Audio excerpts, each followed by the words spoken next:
Us now is RNC national spokesperson Madison Gesiotto Gilbert. Madison, it's good to have you back on the show, especially with this big breaking news.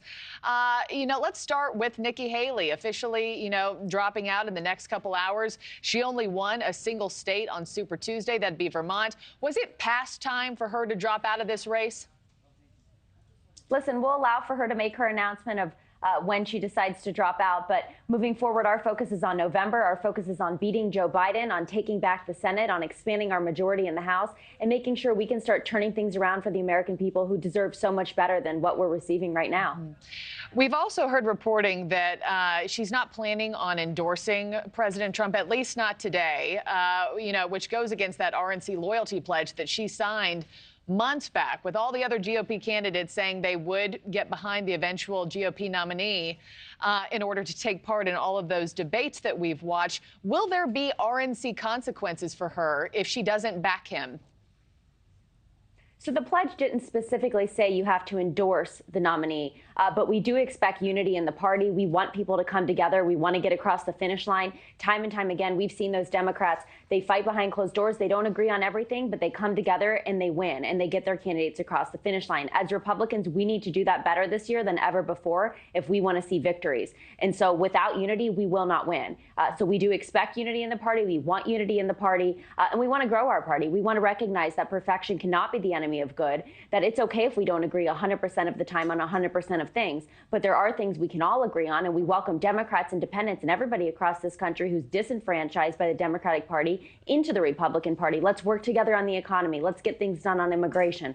Let's do things that simply the Democrats haven't been doing for you for 3 years, and that's the message we have to Republicans out there and to everybody else who we want to join the Republican Party. Yeah, there is this new opportunity now for President Trump to pick up Haley voters and who was going to show up for her at the polls, especially among suburban women, independents.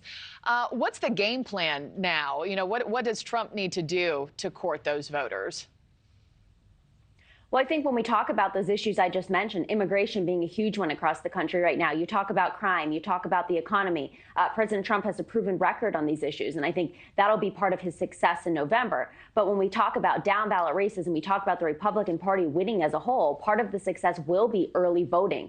We have to do a better job at early voting. I understand Republicans out there don't feel pleasant about the early voting season we have now, but the reality is it's probably not changing in most states before November. And so we have to play the same game the Democrats are playing in order to win. We conserve a lot of resources at the national level by Republicans voting early. So we might spend $5 on a voter who votes on the first day of election season in their state versus over $30. So if you vote early, we can then take those resources and target independents, target Democrats who may come over and vote Republican for President Trump or for anybody down ballot. And that is how we will win races that we simply didn't win in 2022. And part of the winning strategy has got to be vice president, right? And who's on that ticket. So let's talk Veep stakes real quick. Following his Super Tuesday victory, speculation ramping up over Trump's potential VP picks. We heard a number of names tossed into the ring last night during NewsNation's special election coverage. Take a quick listen to this soundbite, and then I'll get your take.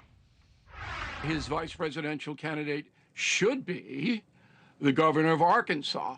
Really? Sarah Huckabee Sanders. That is by far and away Trump's best play. Sarah Sanders is great. Elise Stefanik is great. Kristi Noem, somewhat less so. Byron Donald is interesting. It may be a really surprise pick where Trump just kind of throws us a curveball. That would be very much like him. Yeah. OK, so Sarah Sanders, Elise Stefanik, Kristi Noem, Byron Donald. Any of those names jump out to you? Well, there's a whole list of names that I think are being considered. As to whether any of them or someone else will be the ultimate pick, we'll wait and see. But I do think it'll be an important person. That's going to be. All right. We will wait to see what takes place from here. Thanks for watching, everybody. Go to joinnn.com to find NewsNation on your television provider. Also, don't forget to click that red subscribe button below to get more of NewsNation's fact-driven, unbiased coverage.